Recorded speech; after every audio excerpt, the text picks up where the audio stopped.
அண்ணா வணக்கண்ணே. வணக்கம். அண்ணா இப்போ அதாவது சமீபத்தில் தமிழ்நாட்டில் வந்து இந்த சல்லியர்கள்ங்கிற படம் வந்து தமிழ் திரையரங்கில் ரிலீஸ் ஆகுறதா சொல்லி வந்தாங்க.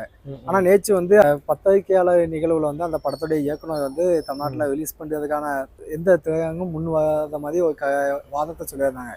இந்த இதை பார்த்தீங்களா, அந்த காணொலியை பார்த்தீங்களா? அது நீங்கள் என்னென்ன சொல்ல வரீங்க, உங்களோட கருத்துக்களை பற்றி சொல்லுங்கள். ஆமாம், அந்த பத்திரிகையாளர் சந்திப்பு பார்த்தேன். அந்த இயக்குனர் வந்து அந்த கருத்தை தெரிவிச்சிருந்தாங்க. இப்போ இவங்களுக்கு என்ன பிரச்சனை இருக்குன்னா, தமிழர்கள் சார்ந்து, தமிழ் மக்கள் சார்ந்து, ஈழம் சார்ந்து எந்த படம் திரைக்கு வந்தாலும் திரையிடக்கூடாதுன்னு சொல்லி வடக்கு இருக்கக்கூடிய இந்த பிவிஆர் சினிமாஸ் எந்த திரையரங்கும் அவங்க கொடுக்கல.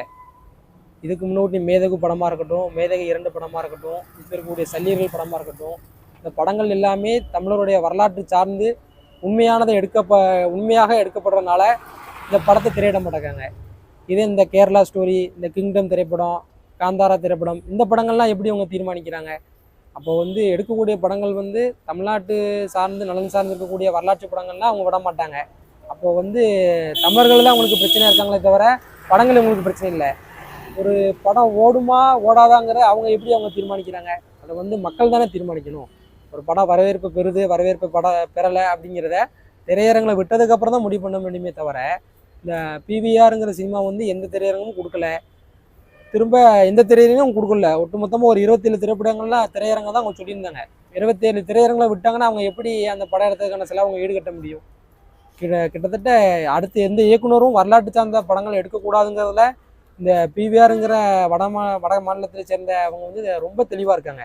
அது வந்து முற்றிலுமாக கண்டிக்கக்கூடியது. இப்போ இதே மாதிரி இந்த படங்களை தடுத்து நிறுத்தும் போது என்ன ஆகும் அப்படின்னா, வருங்காலங்களில் நம்ம தமிழர்கள் வரலாற்று சார்ந்து படங்கள் எடுக்கணும் அப்படிங்கிற புதிய இயக்குநர்களுடைய இது வந்து பாதிப்புக்கு உள்ளாகும். நம்ம ஏன் படம் எடுக்கணும், அந்த படத்தை கொடுக்க மாட்டாங்க, ஒரு தவறான எண்ணம் பதிப்பாகும். அதனால இது முற்றிலும் கண்டிக்கக்கூடியது. அந்த சல்லியர்கள் படத்தை இப்போ ஓடிடி திரையரங்களை வெளியிடதான் சொல்லியிருக்காங்க. நம்ம தமிழர்கள் அனைவரும் முழு ஆதரவு தருவோம். இந்த பிவிஆர் சினிமாஸ் இருக்காங்கல்ல, அந்த திரையரங்கம் கொடுக்காம இருக்காங்கல்ல, அவங்களுக்கு முழு கண்டனத்தை நான் என்னுடைய நேரத்தில் நான் தெரிவிச்சுக்கிறேன். வணக்கம், நான் முள்ளக்காடு விக்டர் ஜான்சன். திரைத்துறையில் வந்து அண்மையில் தமிழர்களை பற்றியும் தமிழ்நாட்டை பற்றியும் தமிழ்நாடு பண்பாடு பற்றியும் வருகின்ற திரைப்படங்கள் எல்லாம் மறைக்கப்பட்டு வருகின்றன. குறிப்பாக சிறு முதலீட்டில் எடுக்கப்படுகின்ற திரைப்படங்கள் வெளியிடப்படுவதில்லை. ஆனால் அந்நிய மொழி படங்கள் விரைவாக வந்து கொண்டிருக்கின்றன. அது தமிழர்களுக்கு எதிராக இருந்தாலும் இந்த அரசு அவர்களுக்கு வாய்ப்பு கொடுத்து திரையரங்குகளை ஒதுக்குகிறது, அல்லது அவர்களுடைய ஆதரவில், அந்த ஆட்சியாளர்களின் மறைமுக ஆதரவில் திரையரங்குகள் அவர்களுக்கு வழங்கப்படுகின்றன. ஆனால் தமிழ் தேசியம் பற்றிய கருத்துக்களை வெளியிடுகின்ற திரைப்படங்கள் எதுவும் வெளியிடப்படுவதில்லை. தமிழர்களுடைய பண்பாட்டை பற்றியும் தொடர்ந்து அதை வந்து மறுத்து எதிராக திரைப்படங்கள் வெளிவந்து கொண்டிருக்கின்றன. குறிப்பாக கிங்டம் என்ற திரைப்படம் வெளிவந்த போது தமிழ் இயக்கங்கள் நிறைய போராடின, அந்த படத்தை திரையிடக்கூடாது என்று வற்புறுத்தின. பல திரையரங்குகள் முன்பு போராட்டம் நடத்தின. ஆனால் இந்த அரசு அதையெல்லாம் கண்டுகொள்ளவில்லை. அனைத்து தியேட்டர்களிலும், ஒரு சில திரையரங்குகளை தவிர அனைத்து திரையரங்குகளிலும் அந்த படங்கள் ஓட்டப்பட்டன. தற்போது சல்லியர் என்ற திரைப்படத்தை சுரேஷ் காமாட்சி வெளியிட்டுள்ளார். அந்த படம் நேற்று ஜனவரி 1ஆம் தேதி வெளிவருவதாக இருந்தது.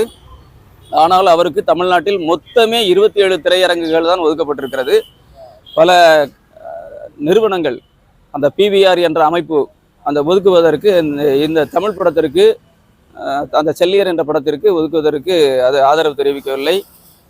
குறிப்பாக சல்லியர் என்ற பெயரே வந்து இலங்கை விடுதலை போரில் போரிட்ட இலங்கை பெண்கள், தாதியர்கள், அந்த நர்ஸ் வந்து ஒரு அமைப்பு வச்சுருந்தாங்க சல்லியர்கள் அப்படின்னு சொல்லி. அந்த சல்லியர்கள் அமைப்பு மூலமாக போரில் காயம்பட்ட துன்பப்பட்ட மக்களுக்கு ஆறுதலாக மருத்துவ உதவி செய்தவர்கள் அவர்கள் இலங்கை விடுதலை புலிகளுக்கு மட்டுமல்ல, எதிர்த்தரப்பிருந்த இராணுவ வீரர்களுக்கும் கூட அவர்கள் உதவி செய்திருந்தார்கள். ஆனால் இந்த அரசு அந்த படத்தை இலங்கை புலிகளை பற்றியும், விடுதலை புலிகளை பற்றியும், இலங்கை தமிழர்களை பற்றியும், அவர்கள் ஆற்றிய பணிகள் குறித்தும் மக்களுக்கு தெரியக்கூடாது என்பதற்காக இந்த திரைப்படத்தை வெளியிடுவதற்கு பயங்கர மறைமுகமாக திரையரங்குகள் கொடுக்காமல் இழுத்தெடுத்து வருகிறது. இதை அதன் வெளியீட்டாளர் சுரேஷ் காமாட்சியும் அண்மையில் நேற்று வன்மையாக அதை கண்டித்து அறிக்கை வெளியிட்டிருந்தார். நாங்களும் தமிழ் ஆதரவாளர்கள், ஆர்வலர்கள் எல்லோரும் ரொம்ப மிக அதிகமாக அந்த படத்தை பார்ப்பதற்கு எதிர்பார்த்தோம். ஆனால் தியேட்டரில் திரையரங்குகள் கிடைக்காத காரணத்தினால் நாங்கள் அதில் அந்த திரைப்படத்தை பார்க்க முடியவில்லை. தமிழ்நாடு அரசு உடனடியாக தலையிட்டு இந்த திரைப்படத்திற்கு தியேட்டர்கள் வழங்குவதில் உள்ள குறைபாடுகளை நீக்க வேண்டும் என்றும், தமிழ் ஆர்வலர்கள் இதை தொடர்ந்து எதிர்ப்பு தெரிவித்து அரசுக்கு கண்டனத்தை தெரிவித்து தமிழ் பற்றியும் தமிழர்கள் பற்றியும் இலங்கை தமிழர்கள் பற்றியும் எடுக்கின்ற படங்களுக்கு ஆதரவாக எப்போதும் இருக்க வேண்டும் என்றும் எனது கருத்தை தெரிவித்துக் கொள்கிறேன். இந்த படம் கிட்டத்தட்ட 3 ஆண்டுக்கு முன்னாடி இந்த படத்தை துவங்கினாங்க.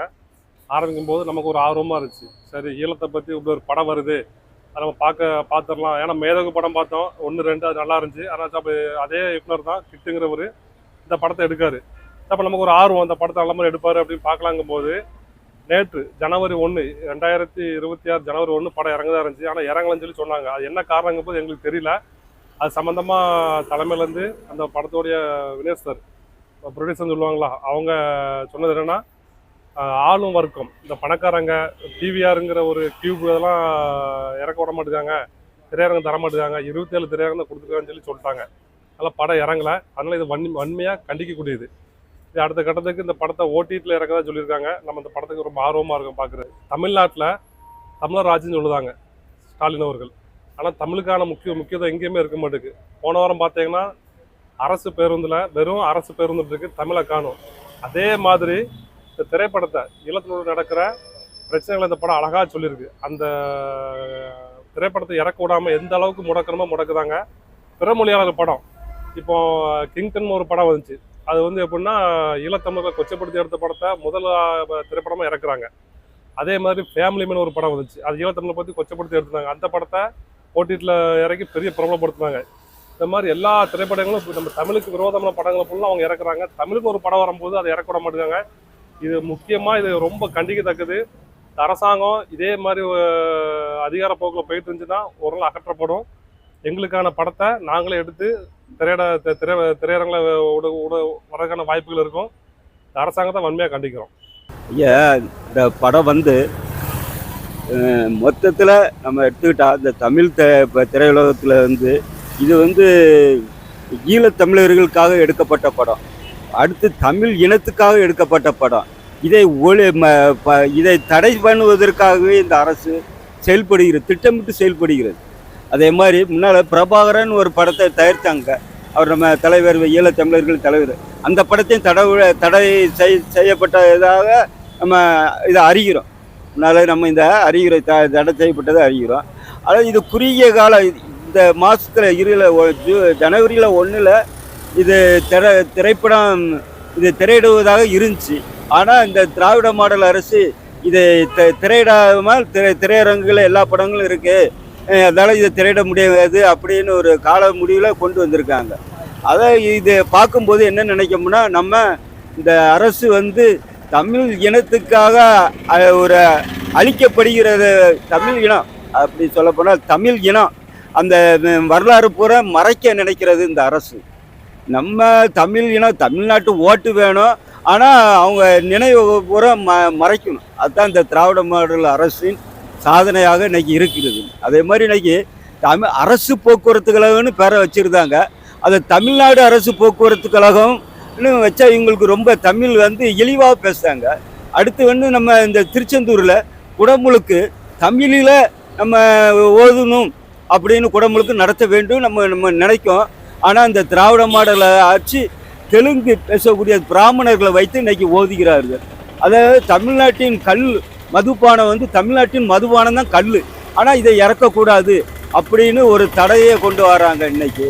இதே மாதிரி காடு வளங்கள் எல்லாமே இந்த அரசு இன்னைக்கு அழிக்க திட்டமிட்டு தமிழர்களின் வரலாறை பூரா அழிக்க நினைக்காங்க இந்த திராவிட மாடல் அரசு. அதே மாதிரி இன்னைக்கு ஐயாவுக்கு பேர் வைக்கணும்னா எங்கேனாலும் வைப்பாங்க. கோயாமேடுல இருந்து சேலம் வர ஐயா பேர் தான், கலைஞர் பேர் தான் கொண்டு வைப்பாங்க. இப்படி தான் இந்த திராவிட மாடல் ஆட்சி நடந்து கொண்டு இருக்கு. அதைத்தான் நாங்கள் ஒழிக்கணும் நாங்கள் சொல்லுவோம். தமிழ்நாட்டில் நான் இப்போ இங்கேருந்து வந்துக்கிட்டு இருக்கேன், நீங்கள் பேட்டி கேட்கிய நான் இதைத்தாயே சொல்ல முடியும் உங்களுக்கு. இந்த திராவிட மாடல் ஆட்சியை ஒழிக்கணும். நம்மளுக்கு பெற்றவன் அப்பனாக இருக்கணும், மற்றவன் அப்பனாக இருக்கக்கூடாது. இது மற்றவன் அப்பனாக இருக்கான் நம்ம தமிழ்நாட்டில். இதுதான் முழுக்க காரணம். நம்ம முன்னோர்கள் வரலாறுகள் பூரா இன்னைக்கு அழிக்கப்படுது. இன்னைக்கு அழிக்கப்படுற காரணமே இந்த திராவிட மாடல் ஆட்சி தான். 60 ஆண்டு காலமாக நம்ம மொழியையும் நம்ம இனத்தையும் அழிச்சிட்டாங்க. இதுக்கு முன்னுக்கூட்டி பெருந்தலைவர் ஆட்சி காலத்தில் நம்ம மொழி இனம்னு வாழ்ந்தாங்க. இன்னைக்கு அதுக்கு அப்புறம் அந்த ஆட்சியாளர்கள் பூராவும் இந்த ரெண்டு அரசும் நம்ம வரலாறு எல்லாத்தையும் அழிக்க நினைக்கிறது தான் இன்னைக்கு. இதே மாதிரி தான் இந்த திரைப்படத்தை இன்னைக்கு சல்லியர் என்ற திரைப்படம் நம்மளுக்காகவே உருவாக்கப்பட்ட இனம், நம் தமிழ் இனத்துக்காகவே உருவாக்கப்பட்ட இனத்தை இன்னைக்கு வேரோடு மண்ணோடு மண்ணாக இந்த திராவிட மாடல் அரசு நம்மளை திரையிடக்கூடாதுன்னு என்ற முடிவுக்கு வந்திருக்காங்க ஐயா இன்னைக்கு. அதுதான் இன்னைக்கு நடந்திருக்கு.